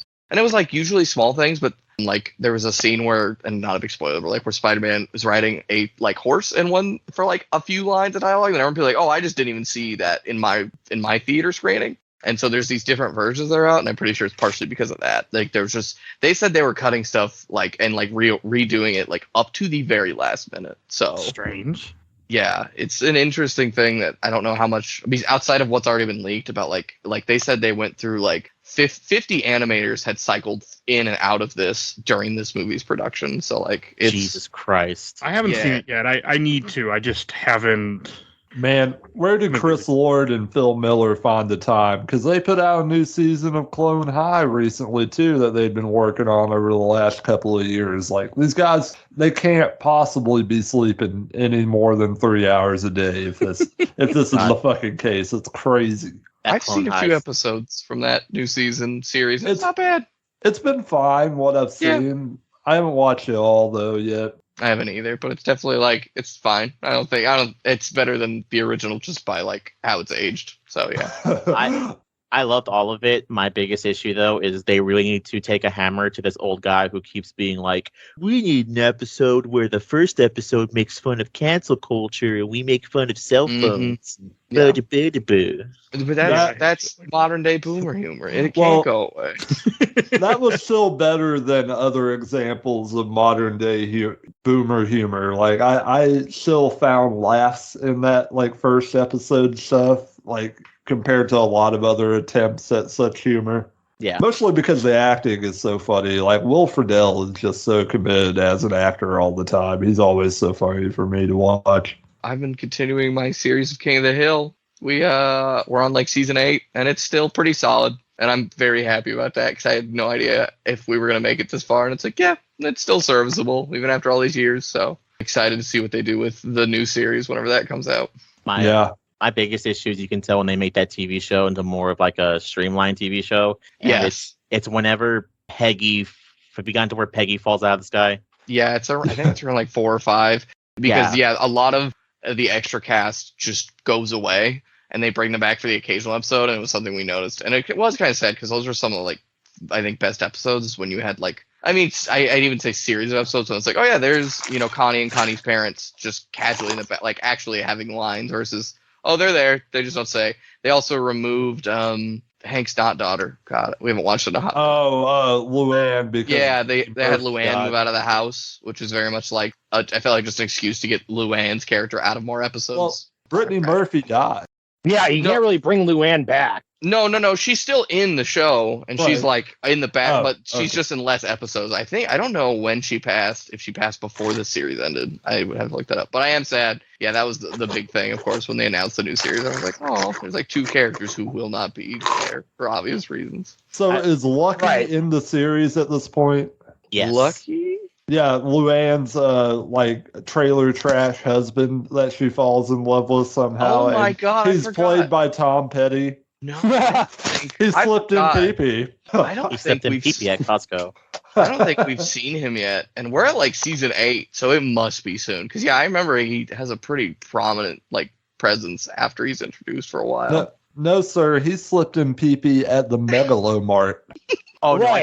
I swear it's Costco. They must have changed it, but No, it's always been the Megalomart. Like, because that avoids them having to use things like Walmart, Costco, stuff like that. Yeah. Okay. I have a weird question. Do you guys have a lot of weird like inside jokes with like your friends or your partners and stuff like that? No. Yes. What about? I was like, No, I'm not. I have inside jokes I'm with not this a human podcast. being. I don't have jokes with anyone. So me and my partner make a joke that Dale knows that John Redcorn and his wife are together. He just doesn't want to say anything because his friends will think it. He's worried what his friends will think, and that like he thinks that code for massage is for him to go do stuff. That's why he's like, oh yeah, what's his wife's name? I'm forgetting now. Nancy, yeah. Oh yeah. Oh, Nancy's getting a massage from John Redcorn, and it's like I can't tell them that they're doing stuff. They might think it's wrong because we're in a 3-person relationship, and like that's a good headcanon. There's hints of it too, because like there's one episode where they're doing something. I can't remember what it is off the top of my head, but they're running, and John Redcorn sneaking out of their bedroom window, and Dale goes, "John Redcorn, you get back in there and continue giving my wife a massage." Oh And John Redcorn goes back and he's like, he's taking the fun out of this. And or like there's another episode where Hank's asking Dale questions and he's like, who taught Joseph how to tie his shoes? John Redcorn. Well, who taught him how to ride a bike? John Redcorn. And then Joseph taught me. And it's like, he knows. I mean, honestly, the thing that's been really fun in this modern day, and it's obviously not written this way, but these characters feel very coded, particularly, I would say, out of everyone, Hank the most and Dale. They are some of the most autistic feeling characters ever. It blows me away how often it's like, this man is obsessed with propane. He cannot stop thinking about it. The concept of sex is something he's like, oh, yeah, he gets, but it's just like, it's a lot. And I think there's also a lot of culture from the time that explains some of it, but it's just so many times where it's like, Hank doesn't get these social cues that other people around him are getting. He's like, I don't, and it's just, it blows me away. And that's our running joke, is we're just like, it's just so like, when you view it in this lens, it's like, God, I can't stop seeing it, and I want to. Please free me.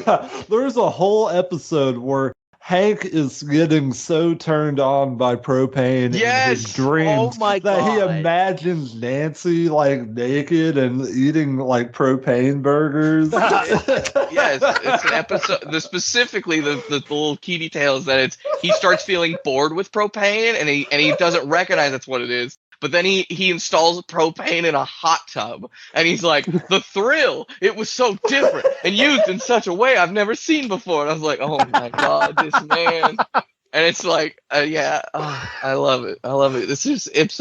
I'm surprised how well it's held up. And like, there's definitely been seasons we've had come out and I'm like, oh, that one we could really skip that one. But like, there's overall, a couple of libertarian type like episodes, like the one where Hank hires a drug addict, and it's all about how like, oh well, the government are just bending over for these people. It's I hate that episode.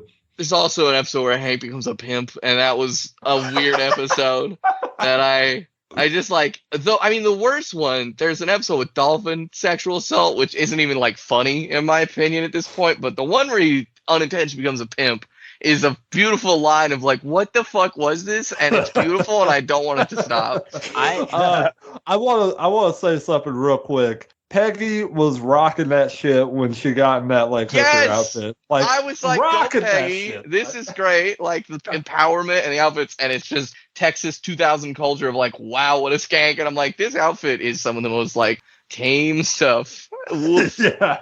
Like relative, but Not for it's Texas. As a guy who grew up in Texas, so I love watching King of the Hill and being like, yeah, that's definitely what that is. Yeah. I haven't watched that show in years. So this week I got pink eye, which does coincide to the story. So I was like, I don't want to watch anything that I care about. I just want to sit on my couch and do nothing because my eye hurt. And I started watching. I found I could watch Pawn Stars on Roku from season 1 all the way through, and that's what I'm doing now.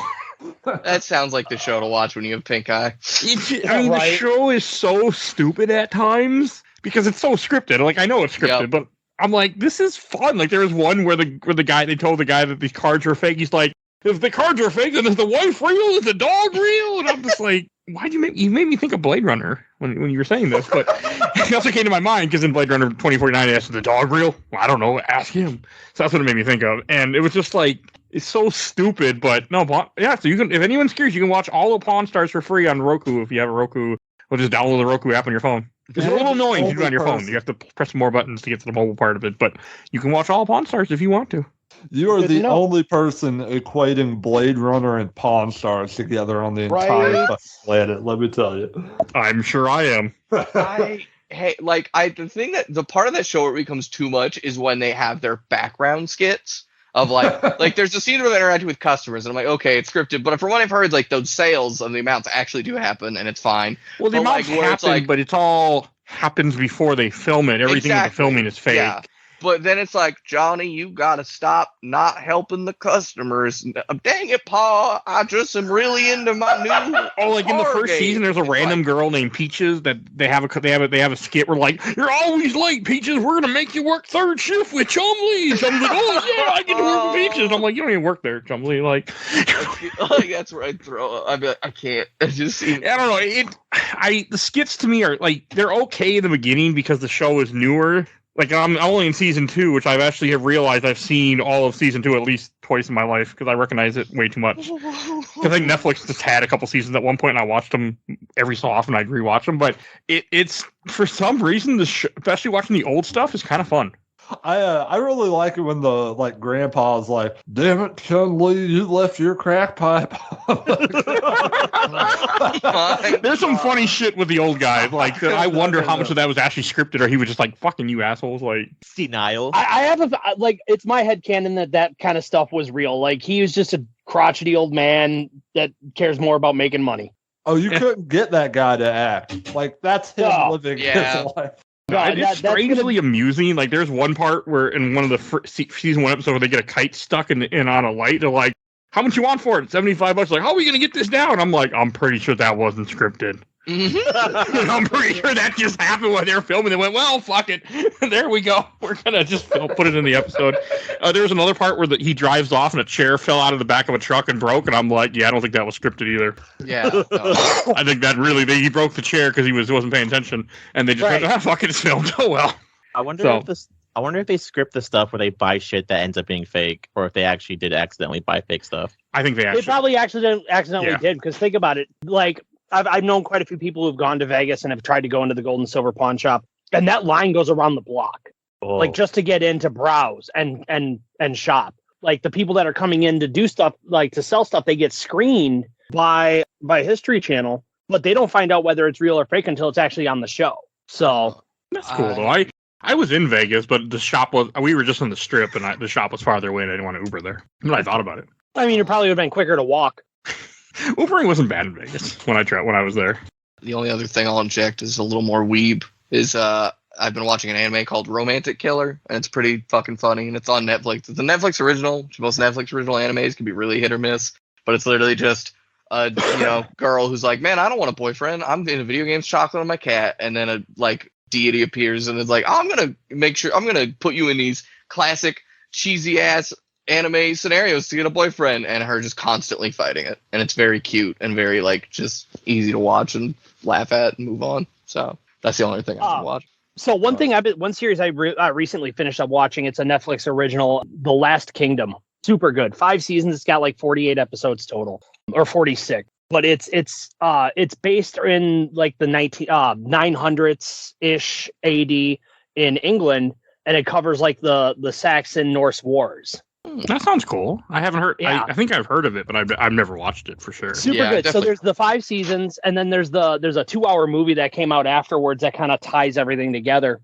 Who But were it's you got some rooting humor. for? Huh? Who were you rooting for, the Saxons or the Norse?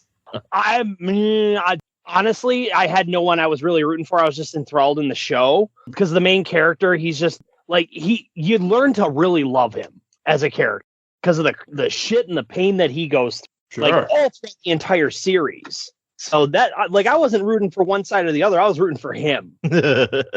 So, but like I will say, like that series is done really well, and it's definitely not for the kids. I'm going to tell you that much. Good. Like, Okay, I might have to check it out then. Every so often I'm trying to find something new once I get done with my Pawn Stars trip.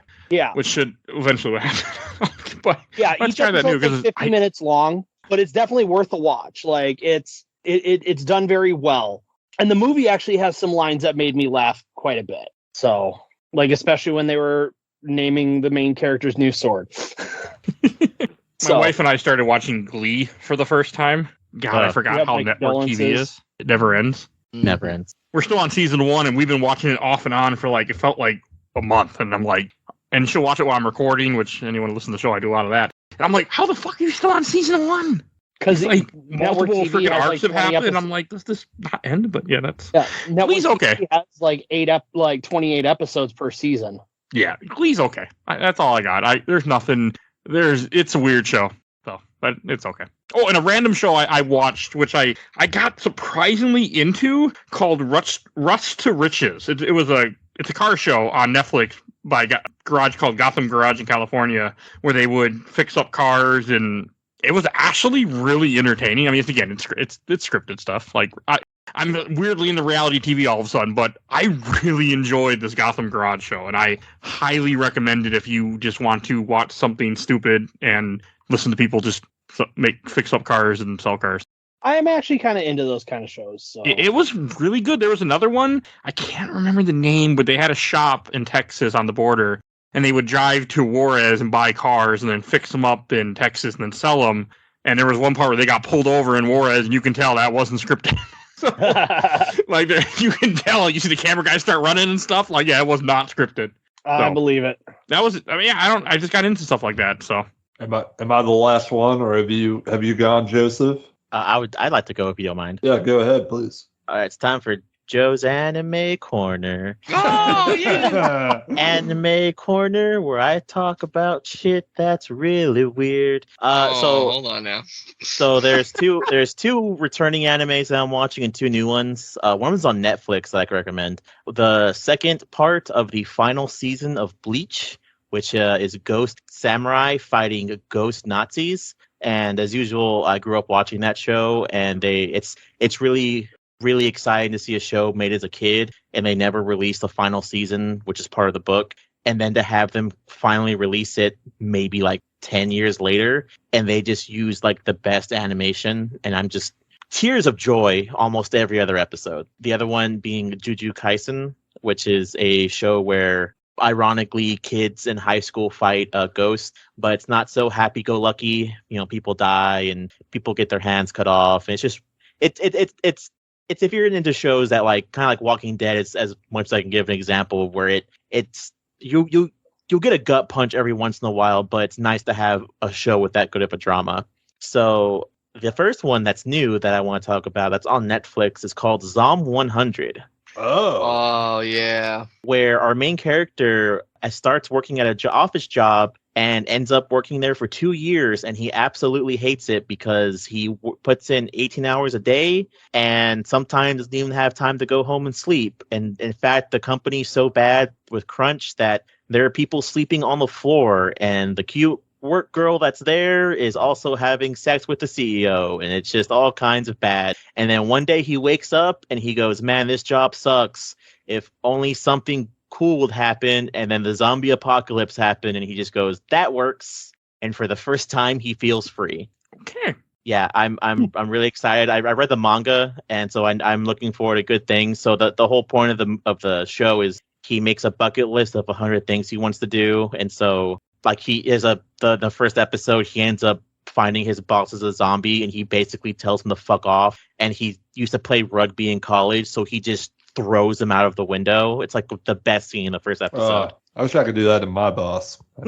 Same. And then the other one I'm watching, which is my partner's favorite because he read the book of it, is I've been sent to another world and now I'm a vending machine. Where the main character is riding his moped and he sees a vending machine fall off a truck, and he gets distracted because he is a vending machine otaku. He's a vending machine otaku, so the fucking thing falls on him and kills him, and he wakes up in another world as a vending machine, and he has to sell stuff to survive, to power himself. And that's also one episode out, but I'm really excited to see where that goes because it looks really goofy and really funny. I think his partner's a girl who's like a fist fighter, and she just has really awful gorilla strength, so she's able to pick him up and put him on her back. Sounds like a keeper to me. Reborn as a vending machine, I now wander the dungeon. Fuck, that's really good. Yeah. For a series where in Japanese anime now, isekais are real popular, which is isekais being transported. This is a breath of fresh air. My partner, like I said, read the book, and he said he's really excited for it, and I completely agree with him. So those are my anime hot takes for this episode. All right, I guess it's my turn to shine. Yes. To steal the show from everyone and all their shit. Well, yeah, we mentioned King of the Hill earlier, and I haven't caught up on all of it, but I have been going through some of the new Mike Judge seasons of King of the Hill Beavis and Butthead. What am I doing? I'm so sorry. I was wondering. I was like, wait, hold on. What? Yeah. No, I've been going through the new Beavis and Buttheads, and they're so solid. It's absolutely a miracle that the show is as funny and sharp as it is. The two new seasons and the movie they made are all excellent quality. They're all equally as good as each other. The movie is particularly funny because it does a lot with the multiverse tropes we've been getting in comic book movies the last few years, and they have a good few shots at that. There's a little bit of the boomer humor stuff where they're like figuring out cell phones, but they find a way to just make that seem natural and funny in a way that other shows are not able to. I remember growing up with Beavis and Butthead. It's wild how funny they are still. And they're so out of time at this point in history, but that makes it even funnier because they're like weirdly obscure and they don't fit in ever. I've seen one clip from that show, and it made me laugh so hard. I was like, I need to watch this. And it's like a 5-minute, it's like a 2-minute clip where it's Beavis and Butthead, and they're old. They're in this scene. They're older, so they're like grown men, and they walk into the gas station and they go, "Yes, hello, sir. We'd like to put gas in our car." And the guy goes, "Okay, which pump?" And he goes, "Pump number 3." He goes, "Well, I'd love to sell you gas, but your car's not there." And they go, "Oh, shit, we forgot the car." There's one whole episode in that part of the continuity where they're being told, they've been given a slip of paper saying that their apartment complex is going to be demolished. Oh no, it's even more than that. They are active in making sure their own apartment complex gets demolished because they don't understand when they receive a flyer at their door that their apartment complex is going to be demolished. And they just think an apartment complex is going to be demolished. So they go to this meeting about it, and they actively participate in making sure their own apartment complex gets demolished. And then when it does, and they get done, and they're just like, all right, man, let's go home. They just like walk off thinking like, where's our house at? I need to watch this new series, Season of Beavers and Butthead. Yeah. It sounds fucking hilarious. It's so good. I've been watching some anime, mostly Lupin the Third. I'm a big Lupin the Third fan. I love the romantic thief capering of it all. A Woman Called Fujiko Mine is the best of that series, but I've been watching Part 5, which is one of the more modern iterations, and they do a really good job with integrating Lupin into the like absurdly digital world we have now. Like he can't disappear, like he did before. Everyone has a fucking camera on their phone. They know who Lupin the Third is. He's tracked through the internet by assassins at all times. And there's a really good kind of subplot throughout that part of the series about a tech wizard that they sort of break out of a self-imposed prison she put herself in. And she's like a 15-year-old girl who's still kind of maturing, but she's lived a terrible life because she was a victim of sex trafficking, and she got into hacking and coding because it was a way for her to have a form of autonomy and a way for her to work herself out of sex life. And when she got out of that, she hid herself away for like 10 years because she didn't want to be found at all. And she ends up helping Lupin in his little capering heist.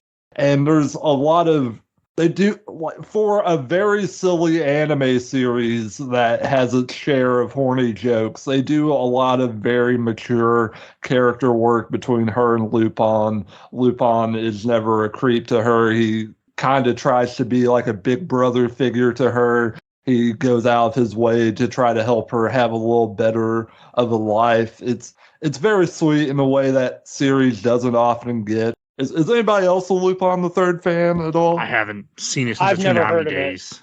Oh, you've never even heard of it? I know. I've seen some of it more recently, and I'm kind of curious, but there's so much that it's like hard to kind of know where to start, I think. Well, it's kind of cool because it always has the same type of character dynamics through the series, but each series handles those a little bit differently. You have Fujiko Mine, his rival / love interest in the high-stakes world of thieving. And then you have his gang of people, Goemon Ishikawa, and, damn it now, Jigen, the sharpshooter. And then you have Pops, who is the Interpol agent constantly after Lupin, always trying to get him in jail. And every time he does, successfully arrest Lupin, he's always able to escape, and that cat and mouse game begins again. It's a super legendary anime series. It was like the first anime series that was ever really targeted at adults.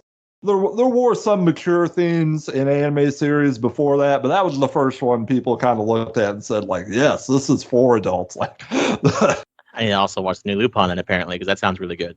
Yeah, the new Lupin movie is like a Raiders of the Lost Ark type riff. It's a lot of fun. I highly recommend that. Oh, I got to see Spirited Away in 35mm about a month ago. That was an incredible experience. It was a good movie. Yeah. I'll never forget. And I had been avoiding that movie for a long, long time because that's always the one you see in advertising or press for Studio Ghibli because that won an Oscar. So since I hadn't seen it since like probably 2010 or 2012, it was just completely fresh to me, and it felt so real and vibrant in a way animated films almost never feel. But funny enough, speaking of Studio Ghibli, they have announced that the final Studio Ghibli movie is airing in Japan, and there's no trailer for it. And I'm the final Hayao Miyazaki film. Yeah, and I really can't wait. They said it's supposed to be coming to America by the end of the year. So they did confirm that. Okay, because I'm so excited. I think it's really cool that, I mean, I can't remember if I've ever heard of this, but a studio that's like, hey, we don't want you to know what's in this movie before you see it. And that's the whole thing. And so now it's a mission of like, I need to avoid anything about this movie before I see it. And that sounds really hard, but I'm really excited. Can that become a thing here in America too? Yeah, seriously. Yes. Go ahead. No, I was gonna say I think there is, but I'm trying to think of what movie it was. Go ahead. There's Alien Predator that shows you stuff that wasn't in the movie that's in the trailer. Does that count? Oh. That movie hurt me if you can't tell. I haven't forgiven. No one has. No one has, Mike. Don't feel bad. I remember I saw it in theaters. I was all excited. I'm like, this movie sucks. Still remember that. I don't.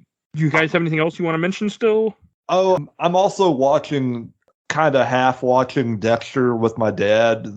Good show. The serial killer show. Yeah, it's been pretty solid. Like sometimes I think he gets lucky more than it is he's like a good serial killer, but it's still pretty solid overall. It's got some cringe humor that was around that time, but even then that doesn't get too bad.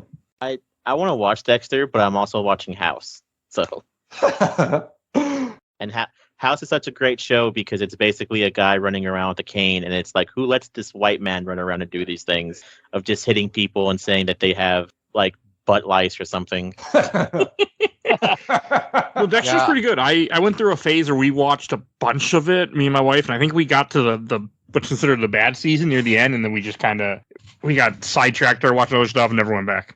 I love when House turns into the rock and roll doctor and he's like pulling off Eddie Van Halen looks in his office just for fun. And somebody walks in and they're like, "We have patience, sir." And he's like, "Too bad, I'm the rock and roll doctor."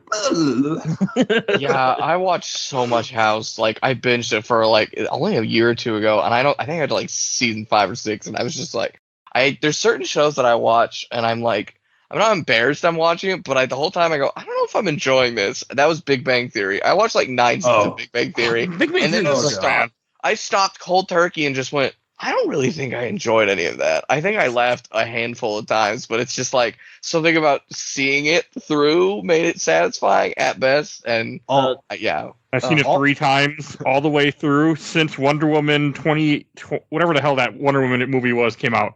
84.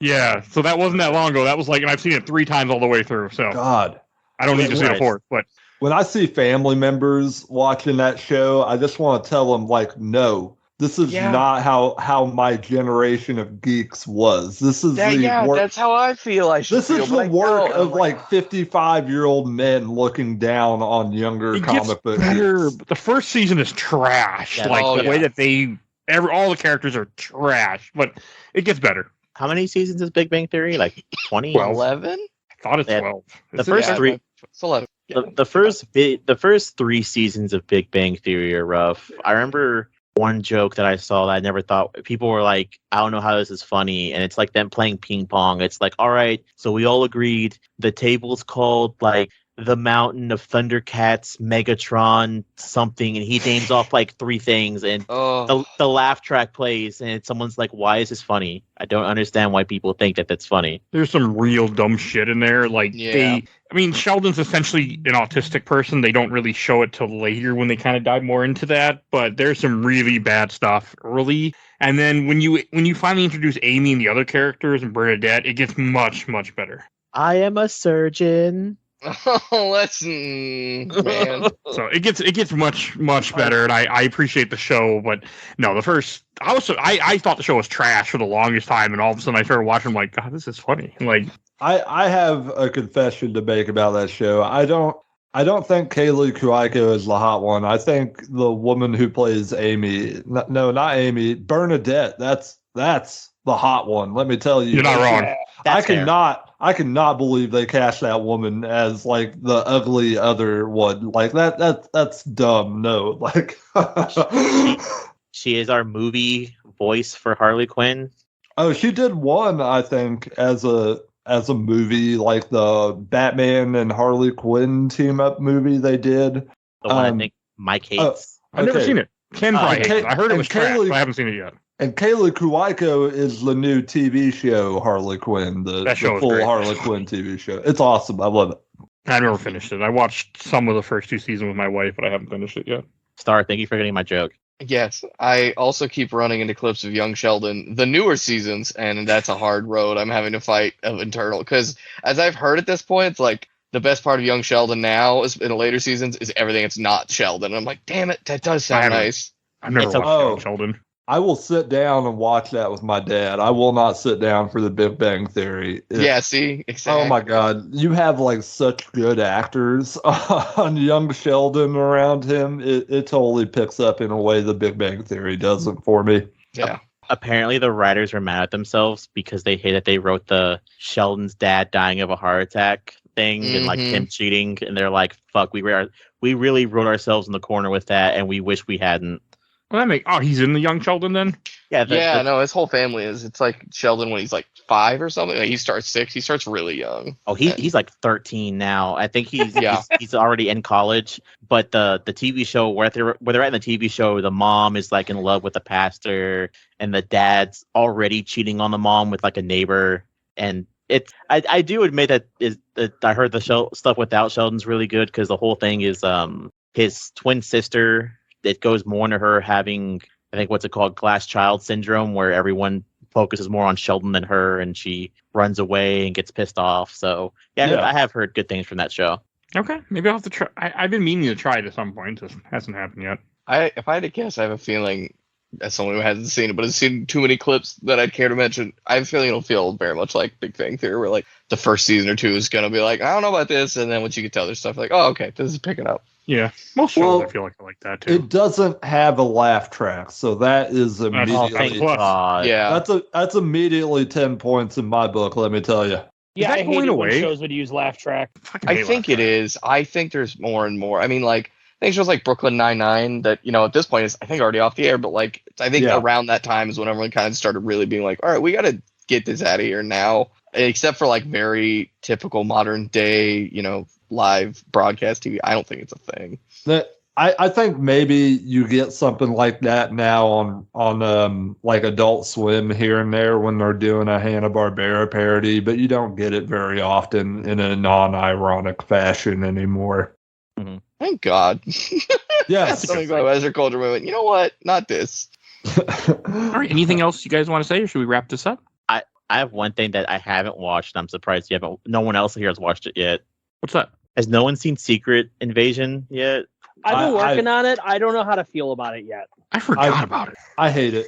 I just think it sucks. I just like, this is nothing that I wanted out of a Nick Fury character arc of any kind.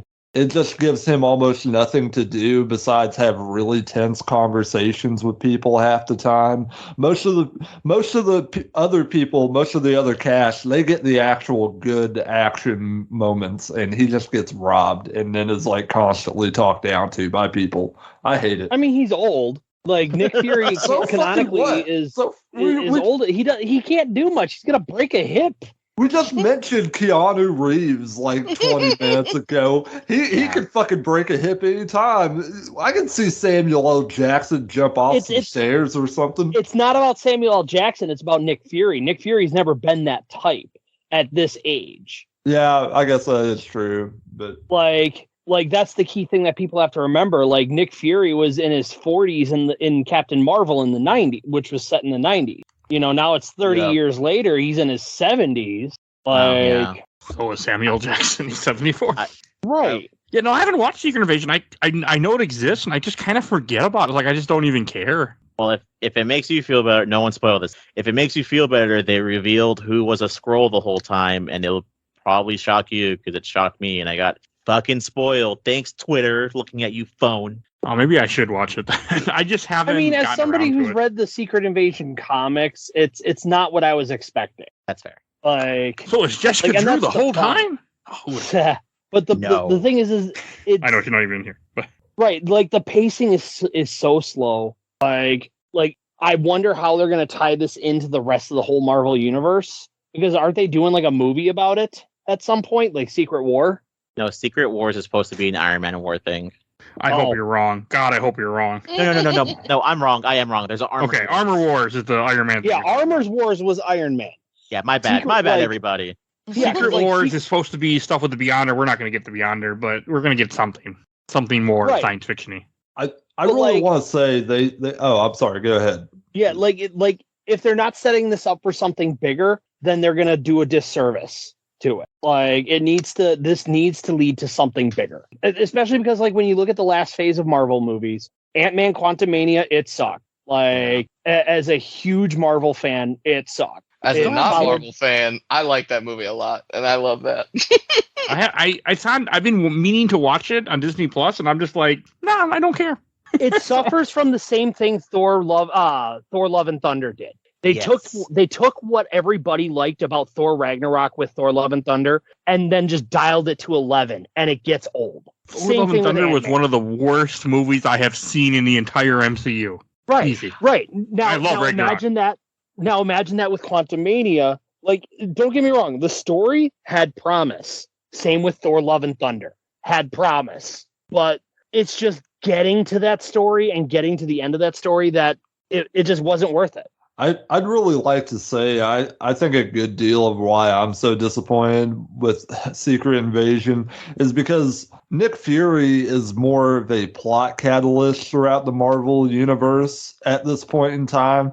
And then to suddenly give him this little 6-episode series where he has to do all this character building and stuff, it seems like too much too late. Like it really does. Had they set this earlier when he was younger and could be more active, I think it would have been better. Not even that. They just haven't been building him up as a character over these movies and TV shows. He hasn't been in much for a while. He really hasn't been. And Nick Fury, we all know he has a legendary career and all this shit. Why couldn't I get some type of show that was him younger? They could have gotten a younger guy to substitute for Samuel L. Jackson to do some kind of cartoon or something. But they'll never, after what happened with Solo and that not working, Disney learned the wrong lesson. They learned, if we replace an actor, then nobody will go see our movie. We'll just get the same actor back forever. I wish I could get my money back from Solo. God damn, I hate that thing. I love Solo. You can hear about earlier this week. I'm talking about Solo in the review. But I love that movie. That's a great fucking movie. There are so many people who probably only know me because of how much I've bitched about my experience with that movie in the theater. I just had to leave at one point and go play in the arcade. I was so frustrated. I believe it. I love that movie, but I didn't see it in theaters. I saw it Disney Plus. I think as a non-Marvel fan, the one thing I've heard about Secret Wars that I really just want to point out is that each episode, based on how much that entire series cost, was $35.3 million per episode to make. And everyone who hears that number for what I heard is like, wow, I don't know where that money went. Like, from what is in the content of that show, it's just like, why did there's not a lot of substance there. No, not $35 million worth. Right. I could see it. I could see it if it's all makeup budget and visual effects, which makes sense. But there's not a lot of substance to the show. Maybe I gotta give the show a try before stuff gets spoiled for me. There are explosions that are really good in like parts of the season. Like towards the end, there's a really, really cool explosion, but I still don't know if that would actually justify $35 million, especially since they saved all that fucking money putting an AI intro in because they're trying to test out how people are feeling about the AI. That's fine. We'll just, pay actors one-time fee, and then we'll take their likeness, and AI will run them forever. That's what every actor's going to sign on for. I hate AI so much. I'm so sorry. I've gotten off the handle. I hate AI so much. I hate it so much. I say we just fucking completely stop everything that these executives want because that's nonsense. There's no reason they deserve to have actors' likenesses for the rest of their lives. That's crazy. Rest of time. It doesn't stop at death.